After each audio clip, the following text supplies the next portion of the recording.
What is up, ladies and gentlemen? Welcome to a brand new video. In this video, I'll be going through the Battlefield 6 settings that I've found to be the most effective after spending over 10,000 hours across multiple previous Battlefield titles. The goal is to give you a clear, practical adjustments that can help improve your gameplay and hopefully overall experience. I've included timestamps in the description, so if you're looking for a specific setting, you can jump right to it. And if you find this video useful, consider subscribing. It will be a great way to stay up to date with future guides and tips. Let's get started. First thing, we're literally gonna go across everything here that I'm using, and for some stuff that I would recommend using. It's good to know that I use a DualSense Edge for this game, so I have the two back buttons, but it's not a big influence on the overall settings. Menu narration, I have it turned off. If every time you see a little dot next to the actual setting, you know that I adjusted it from the default. So if it's still default, I'm not really going to talk about it, we'll just skip it. Here you can find all the volume settings for the game. Color profiles, you can switch here to custom. And what I did with custom, I changed the friendly color, squad color, and enemy color. I can show them real quick. Here you can see the codes that I'm using. I have a specific type of color blindness, nothing major, but I know it's semi-common to have. So if you struggle with that, these settings help out. If you're struggling with the green and red color blindness, that is to be specific. Then we have the brightness settings here. I put it on 60 instead of 50. Camera effects, these are important. If you want to be more immersed into this game, you should not have what I have. But if you want to have good proper performance and see what's actually happening on your screen, then I would recommend changing these settings. Take this off, camera shake to the minimum, weapon motion blur to 0, and world motion blur to 0. Then controls here, nothing much changed. I have interact and reload, so this is kind of what it prefers, and I have a reload on tap and interact on hold. So interact could be picking up a weapon or entering a vehicle. You need to hold it instead of tap it. This way, if you're trying to reload, you're reloading, you just have to tap it. If you're interacting, you have to hold it. Might take a bit to get used to, but I would really recommend it for this game. Other than that, didn't really change anything. Then I have the controller vibration completely turned off, and I have menu tutorials turned off, in-game tutorials off. If you're new to shooters in general, but if you're really kind of new to Battlefield, I would recommend keeping at least in-game tutorials on for a bit. Also, there's peek hints. If you're like peeking in a wall and in the edges, it will let you know if you can peek it or not, and ping hints. You can turn these on or off if you like it, but it could be useful, especially when you're kind of new to the game. Gameplay, I've inverted all look off, vertical look settings, I've edited, so we're going to take a look. Inverted, that's the same setting basically. Only for the jets, I have inverted vertical flight. For the rest, I do not have that. Now, here's my sensitivity. So I use a 90 sensitivity, which is your hipfire sensitivity basically. You cannot just copy this, you have to copy a couple of more settings to have the exact same sensitivity that I have, but the core sensitivity is 90, and these are on default. Vehicle aim sensitivity, also put that to 90. Aircraft control sensitivity 170, helicopter control sensitivity 170.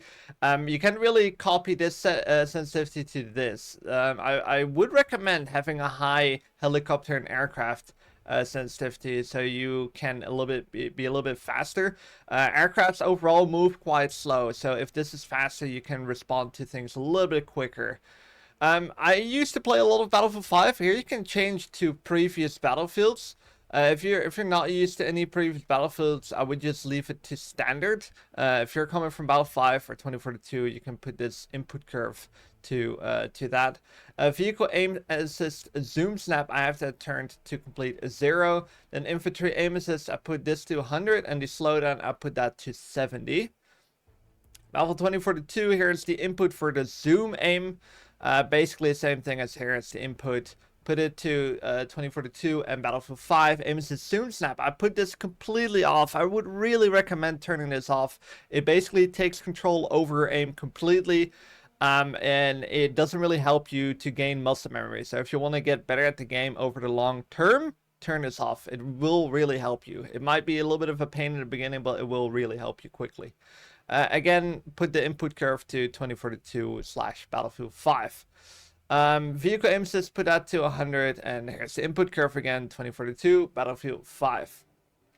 We're gonna skip the campaign settings, controller settings. We're gonna go to the sensitivities again. So this is 90. Now my field of view is 120. Then I have uniform infantry aiming on, and I put the coefficient to 133. If you're used to 2042, you might want to keep this on 178. But I manually changed this to 133. Here's the aim assist settings again, and the input curves again. Aim acceleration, I put that all the way to 0. It makes for a much faster and more consistent response curve. If you've never tried this before, it's going to make it feel like your aim is basically twice as fast, but it's very good for muscle memory again. So I would definitely recommend that. Here are my zoom settings. So I put a 60 for the zoom aim sensitivity. This is basically a percentage of your normal sensitivity. So in case you have this on 100 and your actual sensitivity is, let's say, 90 like me, then your zoom sensitivity is going to feel the exact same to your hip fire sensitivity. I put this all on default, and all these settings I have not really changed. Here's the flick look. So you can set this to a button and you will basically flick around 180 degrees. I don't find this super useful, but if you want to make use of it, you can try and mess around with these settings. I personally won't really make use of this. Here's my general button layout. It's good to know for the vehicles, this is the same thing. My vehicle button layout isn't changed much. I basically switched around L2 and R2, which are the bottom buttons from your controller for the people that are on Xbox, to the top buttons. So I shoot with the top triggers, and then I have a grenade and all that stuff on the bottom triggers. And then I have the crouch button to R3, which is your right thumbstick. And then knifing is on circle, so I switched those around. So the triggers are switched around, and knifing and the R3 are switched around.